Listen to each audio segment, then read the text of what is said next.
આપનો પરિચય? છત્રજીતભાઈ મહેન્દ્રભાઈ દાદલ, ward number 9 માં અપક્ષ ઉમેદવાર અને કોર્પોરેટરમાં હું ચૂંટાયો છું. અત્યારે અપક્ષ ઉમેદવાર તરીકે બોટાદમાં સારામાં સારી લીડથી તમે ચૂંટાયા છો. આજે આપનું સન્માન થઈ રહ્યું છે, શું કહેશો?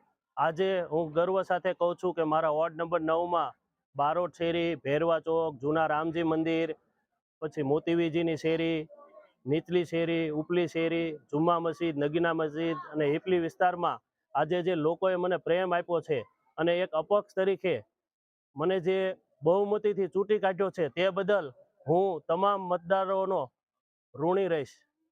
આપનું જે સન્માન થઈ રહ્યું છે અને આપને એટલી લીડથી જીતાડ્યા, આ પાછળનું આપનું કાર્ય શું રહ્યું હતું?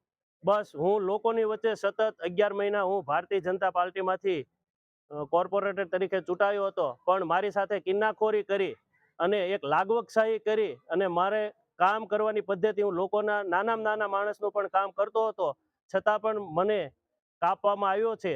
તો ત્યારે મને વોર્ડના તમામ મતદારોનો સાથ સહકાર મળ્યો છે અને જંગી બહુમતીથી આપ જોઈ શકો છો કે લીડ અપાવી અને અત્યારે સન્માન સમારંભમાં પણ ભાઈઓ અને બહેનો મોટી સંખ્યામાં ઉપસ્થિત છે. આવા તો હજી ઘણા કાર્યક્રમો આપ જોશો.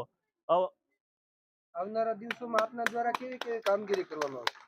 આવનારા દિવસોમાં હું મારા વોર્ડ નંબર 9 માટે રાત દિવસ અડધી રાતનો હોકારો બની ગમે ત્યારે ફોન આવશે, હું 24 કલાક એમના માટે હું તત્પર રહીશ અને એમના નાનામાં નાની સમસ્યાનું સમાધાન કરાવીશ.